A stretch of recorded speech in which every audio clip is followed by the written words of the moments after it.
no tempo que Dondon jogava no Andaraí, nossa vida era mais simples de viver. Não tinha tanto miserê, nem tinha tanto tititi. No tempo que Dondon jogava no Andaraí, no tempo que Dondon jogava no Andaraí. Olha o coro, ai no tempo que Dondon jogava no Andaraí, nossa vida era mais simples de viver. Muito mais de viver. Não tinha tanto miserê, nem tinha tanto tititi. No tempo que Dondon jogava no Andaraí. No tempo que Dondon André, nesse tempo muitas profissões e serviços que havia naquela época, agora não há mais, né? Mudou muita coisa. E nosso ouvinte mais atento deve estar falando, esse mar é um sonso, mas é um sonso porque faltaram responder algumas dúvidas sobre liderança semana passada. E eu já vim com outro tema, mas a gente vai voltar ao tema liderança, tá bom? Certo. Ou melhor, vamos começar logo respondendo o que faltou? Podemos. Se bem que eu acho que a gente não vai nem esgotar hoje ainda, hein? Liderança. Mas eu me lembro que ficou uma questão assim no ar, a questão de delegar. Você lembra? Eu sou líder de uma equipe, até quando eu devo delegar funções ou não? O que o líder tem que fazer? Mário, antes de começar, deixa eu dar um oi para os nossos ouvintes, porque essa coisa do alcance do rádio, a ficha está caindo aos poucos, né? É impressionante como o alcance do rádio aqui da CBN é poderoso. Não só o efeito das pessoas participando, mas a localização das pessoas nas redes sociais. Então, eu queria mandar aí um abraço para os nossos ouvintes e falar que eu estou sentindo eles aqui perto da gente o tempo todo. Que bom. Mas falando sobre liderança, e eu lembro que vieram muitas perguntas na última segunda-feira, essa questão da delegação é muito mais uma necessidade do mundo moderno do que muitas vezes a própria posicionamento do líder, porque o mundo está muito complexo, né, Mário? Se a gente não delegar, a gente vai ter dificuldade das respostas. Então, muito mais do que uma atitude pessoal do líder, é uma atitude inteligente para dar respostas aos desafios que são muito complexos. Então, na hora que eu delego, eu gero uma capacidade de ter respostas mais rápidas para aquele problema que foi apresentado. Então, é fundamental que o líder delegue para que ele gere os resultados que a empresa espera, né? Mas você sabe o que passa na cabeça de muitos líderes. Se eu delegar, se eu passar as funções para os meus liderados, vão achar que não precisam mais de mim. Porque eu só fico aqui sentado, fulano, resolve isso, fulano, resolve aquilo. Eu estou muito longe do operacional. Mas esse também não é exatamente o papel do líder? Está fora do operacional para enxergar a oportunidade, conferir se a estratégia está sendo cumprida, reforçar o propósito da equipe. Exatamente, Mário. Tem normalmente três dimensões numa empresa, né? A estratégica, a tática e a operacional. Normalmente, o líder fica ali entre o tático e o estratégico. É óbvio que, às vezes, ele precisa, se dar algum problema ali na dimensão operacional, ele vai lá para apoiar a sua equipe. Mas um líder que não entende que o seu papel cada vez mais está conectado à estratégia, muito pelo contrário, quanto mais ele segura, mais ele vai perder. Porque o entorno está vendo, essas vezes, ausência de competência para lidar com aspectos mais complexos, né? Mas você vai falando e as perguntas vão surgindo, assim, porque a gente já pensa na figura do líder centralizador ou que delega demais. Guarda essa, Pedro, para a semana que vem, Adalberto. Líder centralizador, a gente tocar um pouco mais nesse ponto. Pode ser, Andréia? Combinado. Faltou também definir melhor a diferença de chefe para líder. Você lembra que a gente falou, eu falei um senso comum aqui, será que é isso mesmo? Eu lembro que a gente até alertou que não é que há uma proibição para a utilização da palavra chefe. Inclusive, tem gente que se refere à sua liderança de forma carinhosa, chamando de chefe, né? Chefe, chefa. Então, não tem nada contra a palavra. É muito mais o sentido do que significou isso muito no passado, que era um modelo comando-obediência. E hoje a liderança ela tem um aspecto muito mais inspiracional, diretivo, estratégico, que ajuda as pessoas a alavancarem a sua própria carreira, né? Um líder que a gente chama de líder consciente, ele tem responsabilidade sobre o impacto das suas atitudes em relação ao seu time, né? Então é mais conveniente líder, né? Ou chamar pelo nome. Você deve chamar de senhor, sempre assim, ou depende muito da empresa? Depende do quanto aquilo bate para o outro. Eu acho que o conceito de respeito sobrepõe, né?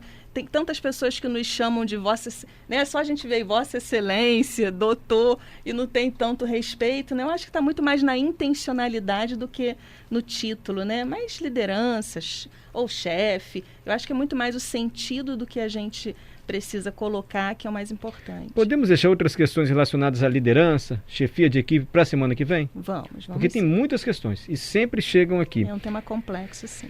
É complexo, mas você nos ajuda, André, Nós liderados, e principalmente aos líderes que estão ouvindo você aqui agora. Andréia, a gente ouve muito assim, essa profissão já era. E essa aí, daqui a 5 anos, esquece. Vai ter mais. Advogado trabalhista, eu ouvi isso, não vai ter mais. Mas por que não, gente? Outras profissões também. O que há de fato, o que há de muito mito em relação a profissões que serão extintas e outras que vão surgir assim? Como é que se estabelece isso também? Eu acho que é importante a gente olhar com um olhar crítico para o mundo que a gente está caminhando, né, Mário? Tem algumas terminologias, né? Muito se fala do tal do mundo VUCA, não sei se vocês já ouviram falar, que é aquele mundo volátil, incerto, complexo e ambíguo. Um mundo da incerteza, é o que a gente está vivendo. Acho que a pandemia trouxe isso muito forte. A gente não sabia exatamente o que ia acontecer com o mundo dali a 6 meses. Aliás, a gente ainda não sabe se a gente for pensar bem, né? Só que agora estão falando de um outro mundo, que é o tal do mundo bunny, que são expressões em inglês e a gente traduz aqui para ficar mais fácil para o nosso ouvinte. Que é um mundo frágil, é um mundo onde, por exemplo, acontece uma pandemia e olha o que acontece com o mundo. É um mundo ansioso, cada vez mais ansioso está esse mundo. Ele é um mundo não linear, então o que a gente programou, aconteceu aqui no... Né, a gente muda porque o mundo muda, a gente tem que mudar junto com o mundo. E ele é um mundo incompreensível. Para mim, o I é o mais difícil de lidar com esse mundo de hoje.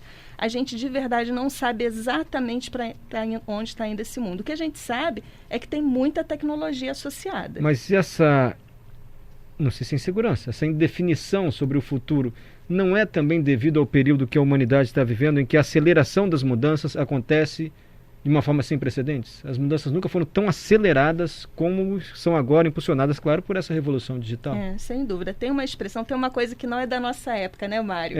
Que eram os chamados futuristas, que é uma profissão que não existia na nossa época e hoje muita gente se intitula como futurista. Tem uma futurista chamada... Existe uma profissão chamada futurista? Futurista. São Sério? pessoas que se dedicam ao estudo do que vai acontecer no futuro. É um título de uma profissão, futurista. São sociólogos? O que é uma especialização da sociologia? Não, eles se formam em futurista? Não, eles atuam no mercado futurista. Não tem nem formação. Eles se intitulam como futurista. Tem uma chamada Ed Weiner, que é muito famosa, e ela criou uma expressão chamada Templotion.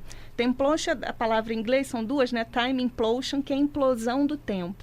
Ela diz exatamente isso que você está falando, que é cada vez mais as alterações de mercado das profissões estão acontecendo no menor intervalo de tempo. Isso. Então, se a gente pensar, vamos fazer aqui uma coisa concreta para o nosso ouvinte, que é mais da nossa geração, lembrar, né?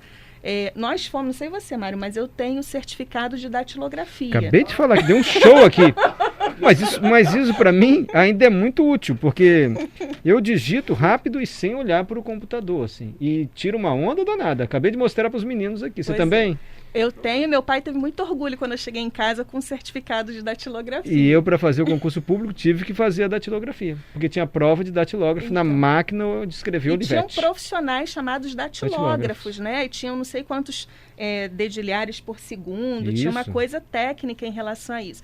Então, nós vivemos essa geração, só que nós tivemos um tempo para absorver a mudança quando veio o computador.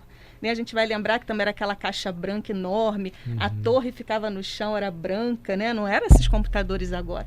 Hoje a gente não está tendo tanto tempo para absorver as mudanças por conta do fenômeno chamado Templotion. Então isso tem afetado, inclusive, o mercado de trabalho. A gente precisa dar respostas e, no fundo, o que está no fundo? É o mercado consumidor. É ele que dá a regra e ele que dá as diretrizes em relação às novas profissões do futuro e as que vão acabar, né? Tem muita gente participando aqui, olha. Quando lançaram a TV, Ciro, disseram que a rádio ia acabar. Erraram feio! Ele escreveu assim, rádio nunca acabará. Neca, profissão não existe mais? Telefonista?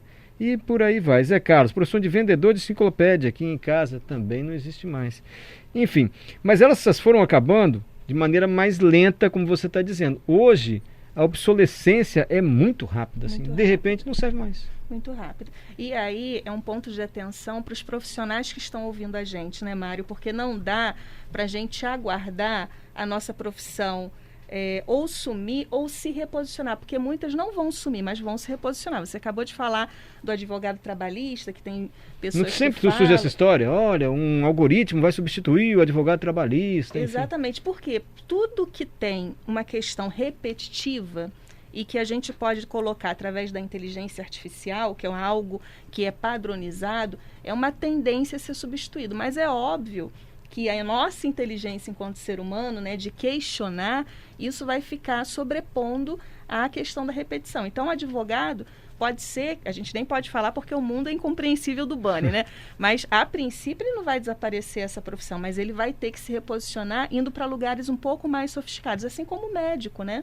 Que tanta tecnologia envolve um profissional médico e talvez ele precise voltar para a conexão com o humano, né? Que Isso. é o que é mais importante aí nessa Não, e nós, relação. na nossa entrevista aqui sobre 5G, inclusive está disponível ainda no site, tivemos uma aula assim, de como o 5G pode alterar a maneira de fazer cirurgia. Porque você perdeu a latência, a demora para responder um comando. Então, se hoje um médico do Japão quiser operar alguém aqui, vai demorar até o comando chegar. Mas com o 5G, é na hora. Talvez não precise do colega dele aqui para fazer a cirurgia, né? Exatamente. O médico do outro lado do mundo comanda um robozinho que faz a cirurgia com muito mais precisão. Não estou dizendo mais competência, mas talvez com muito mais precisão. André, dá um medo danado, isso não tem medo não? Dá, Assim, eu porque eu tenho. fico pensando, como é que eu vou perder, daqui a pouco estou fora. Eu tenho. Enfim, como é que o profissional deve estar atento a isso para não ficar obsoleto a sua atitude profissional, principalmente a nossa atitude? Eu acho que tem algumas coisas, são quatro dimensões que a gente não pode deixar de olhar, porque senão a gente vai para uma dimensão negacionista, e negar o que está acontecendo com o mundo é muito ruim, né? E eu também não gosto, Mário, de trazer essa temática para gerar pavor nas pessoas, porque eu vejo muitos profissionais trazendo essa temática e todo mundo fica muito apavorado. Eu acho que tem um fenômeno natural que está acontecendo, a gente está se adaptando rapidamente. Eu gosto de trazer a pandemia, porque a pandemia nos acelerou muito tecnologicamente. A gente teve que reaprender. Eu, por exemplo, como professora, nunca imaginei que daria aula para uma turma enorme através de um Zoom, de uma ferramenta chamada Zoom. Eu achei que talvez pudesse ser praticamente impossível e é viável, né? Então, a gente tem que, primeiro, estar aberto e reconhecendo que a tecnologia é uma realidade. Então, tem algumas competências. Primeiro que a gente precisa ter uma visão futurista. Então, assim, o mundo está indo muito aceleradamente para as questões de futuro, né? O futuro é amanhã. Então, hoje a gente está aqui no estúdio, certamente alguém está criando alguma inovação que provavelmente vai nos impactar daqui a 6 meses. Acabamos de ouvir o Evandro Millet falando de inovação. Exatamente. Né? Tem uma outra dimensão que é o tecnólogo.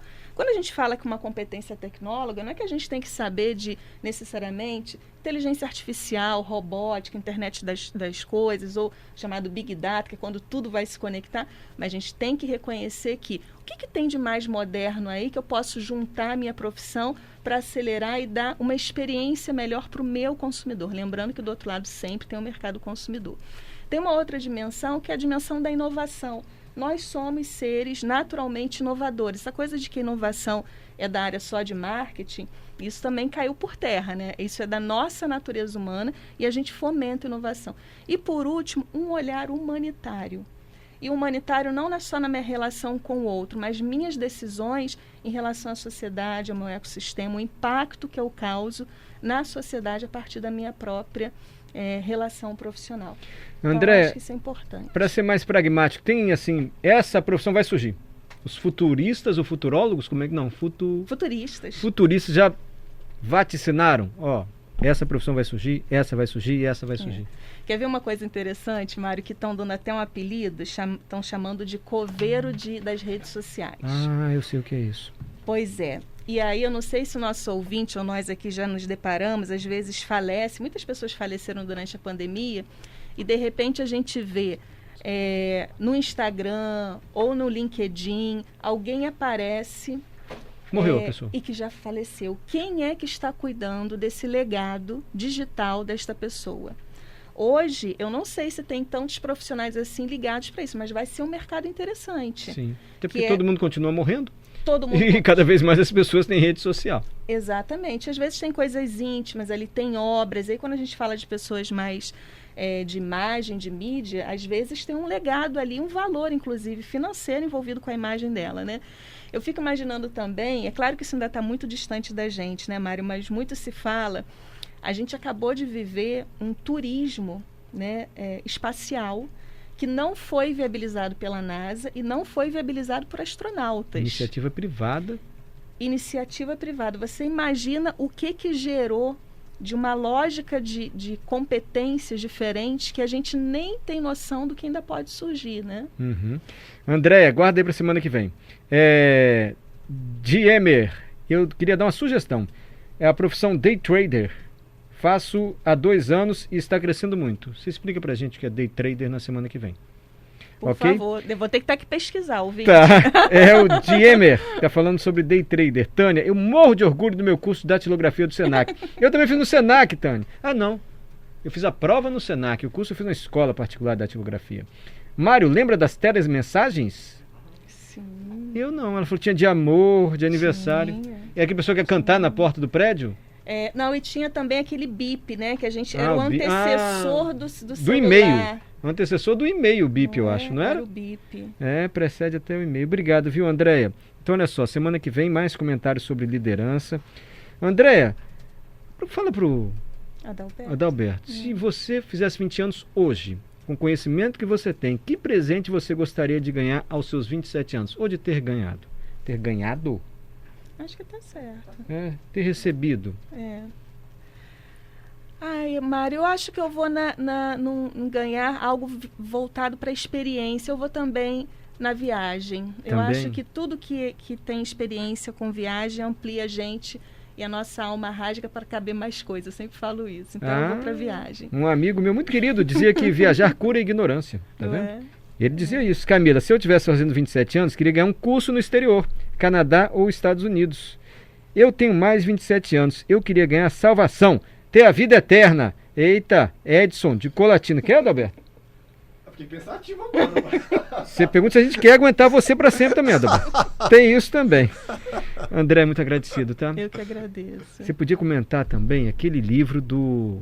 Eu não vou falar porque eu sempre pronuncio errado. Jack Welch, da GE. Eu não sei se é clássico ainda, se já está obsoleto. Ele falava assim, toda empresa tem 10% que são estrelas. Tem que valorizar essa turma, viu? Os feras, assim, de talento, de competência. Tem ali uma média que você vai levando, porque eles aspiram a chegar aos 10%. Então você vai sempre deixando os 10% para que eles tentem ser as estrelas da companhia. E tem de 10% a 20%, já devia ter sido mandado embora há muito tempo, mas sempre tem esses 10%, 20% numa empresa. Será que está antigo isso? Ou ainda está valendo? Quanto assunto para Andréia Salso, hein, gente? Semana que vem ela estará de volta aqui no CBN Cotidiano.